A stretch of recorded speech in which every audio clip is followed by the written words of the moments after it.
mendongkrak kualitas pembelajaran. Untuk poin yang pertama, yaitu mengembangkan kecerdasan emosional. Pengertian dan komponen kecerdasan emosional. Kecerdasan emosional atau yang biasa disebut dengan EQ adalah kemampuan seseorang untuk menerima, menilai, mengelola, serta mengontrol emosi dirinya dan orang lain di sekitarnya. Berikut ini adalah komponen kecerdasan emosional. Yang pertama adalah kesadaran diri, yang kedua yaitu pengendalian, yang ketiga yaitu ada motivasi diri, yang keempat ada empati, yang kelima yaitu ada keterampilan sosial. Nah, ciri-ciri guru yang memiliki kecerdasan emosional yang baik. Yang pertama yaitu guru mampu menjadi pendengar yang baik bagi siswanya. Yang kedua, guru mampu menempatkan diri di posisi siswa. Yang ketiga, guru mampu mengenali, mengolah, dan mengekspresikan emosi dengan tepat. Yang keempat, guru mampu membina hubungan yang baik dengan siswanya. Nah, yang kelima yaitu guru mampu bersifat tekun dan sabar dalam membimbing semua siswanya. Selanjutnya yaitu cara guru meningkatkan kecerdasan emosional. Yang pertama, mengendalikan dan mengurangi emosi negatif. Yang kedua, mengelola stres dengan baik. Yang ketiga yaitu proaktif terhadap perilaku siswa. Yang keempat, optimis dan penuh motivasi. Dan yang terakhir yaitu berusaha menjalin kedekatan dengan siswa melalui langkah verbal maupun nonverbal. Untuk poin yang kedua yaitu mengembangkan kreativitas dalam pembelajaran. Tujuan pengembangan kreativitas dalam pembelajaran adalah pengembangan kreativitas dalam pembelajaran atau dalam kelas akan menghasilkan peserta didik yang aktif dan juga kreatif. Pada umumnya memiliki kemampuan yang lebih tinggi dan juga tangguh dibandingkan dengan peserta didik yang biasa saja. Pendidik yang memiliki kemampuan berpikir kreatif akan memiliki motivasi intrinsik yang tinggi dalam belajar dan memiliki daya dorong yang kuat, percaya diri, serta mampu berpikir untuk lebih ke depannya yang baik untuk peserta didik. Nah, upaya mengembangkan kreativitas dalam pembelajaran. Nah, upaya guru di sini yang pertama yaitu pembelajaran dengan konsep imajinatif. Yang kedua, pembelajaran yang merangsang gagasan dan karya orisinil. Yang ketiga yaitu penyajian pembelajaran yang bervariasi. Yang keempat yaitu penilaian secara langsung, dan yang terakhir menggunakan metode pembelajaran dan media pembelajaran yang sesuai. Di sini saya akan melanjutkan materi mengenai mendisiplinkan peserta didik dengan kasih sayang. Pentingnya mendisiplinkan peserta didik dengan rasa kasih sayang. Yang pertama yaitu untuk membantu peserta didik guna mengembangkan pola perilaku dirinya. Yang kedua, untuk membantu peserta didik guna meningkatkan standar perilakunya. Yang ketiga, untuk menggunakan pelaksanaan aturan sebagai alat untuk menegakkan kedisiplinan. Yang keempat, upaya untuk mendisiplinkan peserta didik dengan kasih sayang. Adapun upaya-upaya yang dapat dilakukan oleh seorang pendidik guna mendisiplinkan peserta didik, yang pertama adalah dengan menerapkan self-concept atau konsep diri yang positif terhadap peserta didik. Kemudian, yang kedua, mengembangkan keterampilan berkomunikasi. Yang ketiga, memahami konsekuensi-konsekuensi yang logis dan alami. Yang keempat, melaksanakan klarifikasi nilai. Yang kelima, melaksanakan analisis transaksional. Yang keenam, melaksanakan terapi realitas. Yang ketujuh, menerapkan sikap disiplin yang terintegrasi. Yang kedelapan, berorientasi pada modifikasi perilaku. Yang kesembilan, menciptakan tantangan untuk disiplin terhadap peserta didik.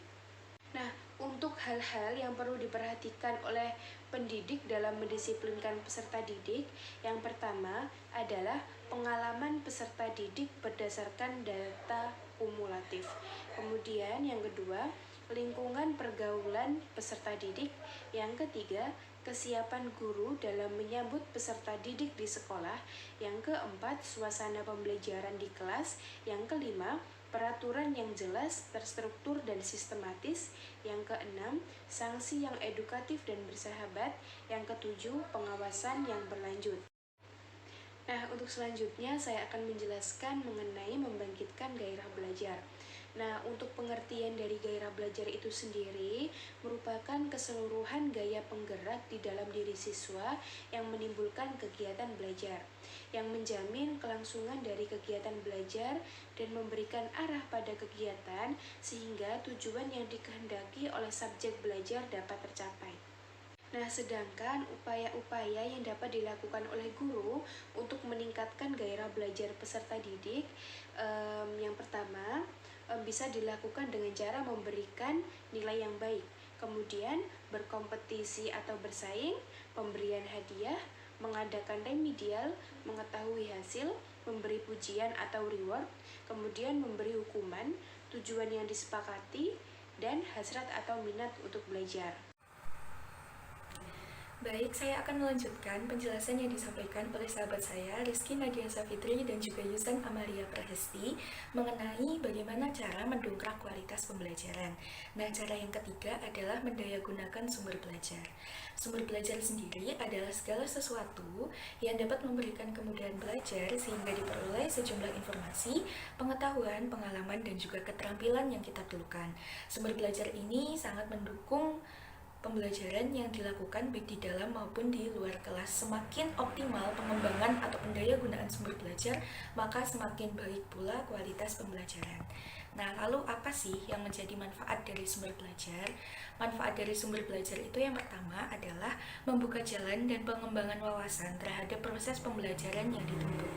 Yang kedua, sebagai pemandu materi pembelajaran yang dipelajari dan juga langkah-langkah operasional untuk menelusuri materi secara lebih standar dan tuntas. Yang ketiga, memberikan berbagai macam ilustrasi dan contoh-contoh yang berkaitan dengan pembelajaran dan pembentukan kompetensi dasar. Selanjutnya, memberikan petunjuk dan deskripsi tentang hubungan antara apa yang sedang dikembangkan dalam pembelajaran serta keterkaitan dengan ilmu pengetahuan yang lainnya. Yang kelima, menginformasikan sejumlah penemuan baru yang pernah diperoleh oleh orang lain yang berhubungan dengan pembelajaran atau materi yang sedang dikembangkan. Dan yang terakhir adalah menunjukkan berbagai permasalahan yang timbul secara konsekuen logis dari pembelajaran yang dikembangkan. Jadi pada intinya, manfaat dari sumber belajar ini adalah memberikan gambaran atau mempermudah pelajar maupun siswa dalam memahami materi baik yang sedang dipelajari maupun yang dikembangkan. Terdapat dua jenis sumber belajar yang biasanya dimanfaatkan dalam pembelajaran. Yang pertama adalah sumber belajar yang dirancang dan yang kedua adalah sumber belajar yang dimanfaatkan. Sumber belajar yang dirancang atau learning resources by design adalah sumber belajar yang secara khusus dirancang atau dikembangkan sebagai komponen sistem instruksional untuk memberikan fasilitas belajar terarah dan juga bersifat formal. Contohnya adalah buku, kamus, dan juga metode atau teknik pembelajaran. Nah, sedangkan sumber belajar yang dimanfaatkan atau learning resources by utilization adalah sumber belajar yang tidak didesain khusus untuk keperluan pembelajaran dan keberadaannya dapat ditemukan, diterapkan, dan dimanfaatkan untuk keperluan pembelajaran. Contohnya adalah lingkungan manusia seperti interaksi orang-orang di pasar atau interaksi orang-orang di rumah ibadah. Nah, selanjutnya bentuk-bentuk sumber belajar. Di sini ada 6 bentuk sumber belajar. Yang pertama adalah pesan. Tentunya pesan ini disampaikan oleh seseorang, entah itu melalui orang tua, masyarakat sekitar, maupun guru. Yang selanjutnya adalah orang. Nah, orang-orang ini dapat kita pelajari melalui interaksi lingkungan sekitar, seperti bagaimana kita mempelajari interaksi seseorang di pasar, di rumah ibadah, maupun di pusat perbelanjaan. Selanjutnya adalah bahan. Nah, bahan ini dapat berupa bangunan-bangunan atau benda-benda bersejarah seperti arca atau candi, masjid, dan benda-benda lain.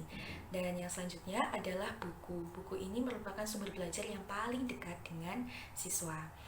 Sumber belajar yang selanjutnya adalah alat. Alat ini mulai dimanfaatkan ketika berkembang sumber belajar berbasis teknologi. Alat-alat yang biasa dikembangkan berupa laptop, LCD, proyektor, televisi, radio, dan juga alat-alat lain yang kebanyakan berbasis elektronik.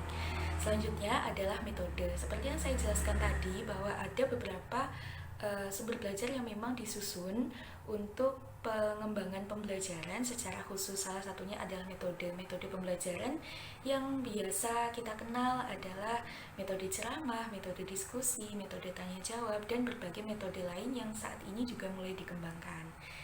Dan yang terakhir adalah lingkungan. Seperti kita singgung pada pembahasan sebelumnya, bahwa lingkungan yang berada dalam di sekitar peserta didik seperti rumah ibadah atau pasar dan juga lingkungan lain dapat digunakan untuk pembelajaran disesuaikan dengan materi yang sedang dikembangkan atau sedang dipelajari. Nah, sasaran sumber belajar itu apa aja sih? Sasaran sumber belajar itu ada indera manusia, yaitu indera penglihatan, indera pendengaran, dan juga indera peraba. Jadi bagaimana siswa atau pelajar itu dapat merasakan, melihat, dan juga mendengarkan sumber belajar tersebut secara langsung, baik melalui gambar maupun datang ke lokasi. Dan yang selanjutnya adalah sasaran berupa jasmani manusia atau gerakan-gerakan. Sasaran yang ketiga adalah domain belajar. Seperti yang kita kenal ada 3, yaitu kognitif, afektif, dan psikomotorik. Bagaimana sumber belajar itu dapat memfasilitasi domain belajar secara menyeluruh. Jadi kognitif atau pengetahuannya dapat, afektif atau sikapnya juga dapat diterapkan, dan psikomotorik atau keterampilannya juga dapat dikembangkan. Nah, di sini ada beberapa macam-macam pendayagunaan sumber belajar. Jadi pendayagunaan sumber belajar itu dibagi menjadi 4. Menurut format atau organisasi kelasnya, pendayagunaan menurut pemakaiannya, pendayagunaan menurut sifat atau sistem pendidikannya, dan pendayagunaan menurut penyebarannya. Jadi kalau pendayagunaan menurut format atau organisasi kelas biasanya disesuaikan dengan keperluan siswa atau kondisi pembelajaran dalam lingkungan kelas. Sedangkan pendayagunaan menurut pemakaiannya itu biasanya menyesuaikan sumber belajar yang akan digunakan itu kira-kira acceptable atau tidak dalam pembelajaran. Selanjutnya, pendayagunaan menurut sifat atau sistem pendidikan itu biasanya dirancang sesuai kurikulum atau mungkin dokumen-dokumen pembelajaran yang sudah berlaku, seperti buku atau mungkin kamus dan juga metode pembelajaran yang dipergunakan. Sedangkan pendayagunaan menurut penyebarannya ini biasanya sifatnya kondisional, disesuaikan dengan lingkungan, orang, pesan, alat, ataupun sumber belajar lain yang sekiranya ada dan tersedia di lingkungan pembelajaran yang bisa dipilih atau dikreasikan oleh guru maupun siswa itu sendiri. Selanjutnya adalah bagaimana cara kita mendayagunakan sumber belajar. Jadi ada 3 strategi. Yang pertama adalah demonstrasi. Biasanya demonstrasi ini dilakukan oleh guru maupun siswa secara bersama-sama dalam pengembangan sumber belajar. Selanjutnya adalah eksperimen. Nah, metode eksperimen ini biasanya digunakan dalam pendayagunaan sumber belajar yang berkaitan dengan interaksi terhadap masyarakat maupun alam dalam pembelajaran IPS atau IPA atau PPKN seperti itu. Nah, yang selanjutnya pendayagunaan sumber belajar ini juga dapat dilakukan sendiri oleh siswa. Jadi tidak melulu siswa harus nurut dengan guru sumber belajar apa yang digunakan. Apabila siswa menemukan sumber belajar yang lain, maka siswa juga dapat mendayagunakan sumber belajar tersebut. Dan yang terakhir, manfaat pendayagunaan sumber belajar. Jadi dengan mendayagunakan sumber belajar, kita itu dapat memperoleh beberapa hal. Yang pertama adalah memberikan pengalaman yang konkret dan langsung meskipun hanya melalui gambar atau video. Yang selanjutnya adalah menyajikan sesuatu yang tidak mungkin diadakan, dikunjungi atau dilihat secara langsung dan konkret. Yang ketiga, menambah dan memperluas cakrawala sajian yang ada di dalam kelas. Yang keempat, meningkatkan motivasi belajar. Jadi semakin menarik, semakin bervariasi sumber belajar yang disajikan, maka motivasi belajar siswa, terutama siswa-siswa di sekolah dasar, di kelas rendah itu, maka motivasinya semakin naik atau semakin tinggi. Nah, selanjutnya adalah memberikan informasi yang lebih akurat, membantu memecahkan masalah pembelajaran baik dalam lingkup makro maupun mikro. Jadi lingkup makro itu adalah masalah pembelajaran dalam suatu kelompok atau rombongan belajar, sedangkan permasalahan pembelajaran mikro itu biasanya dialami oleh siswa secara pribadi atau secara individu begitu. Dan yang terakhir mengenai manfaat dari sumber belajar adalah merangsang siswa untuk berpikir, bersikap, dan berkembang lebih lanjut, karena pengembangan sumber belajar atau pendayagunaan sumber belajar ini dapat dilakukan oleh siswa maupun oleh guru ataupun dilakukan secara bersama-sama. Nah, demikian presentasi yang dapat kami sampaikan. Apabila ada kekurangan dalam penyampaian materi atau kesalahan, mohon dikoreksi dari teman-teman. Jangan lupa nanti kita juga membuka sesi tanya jawab. Ada kurang lebihnya mohon maaf. Billahi taufiq wal hidayah. Wassalamualaikum warahmatullahi wabarakatuh.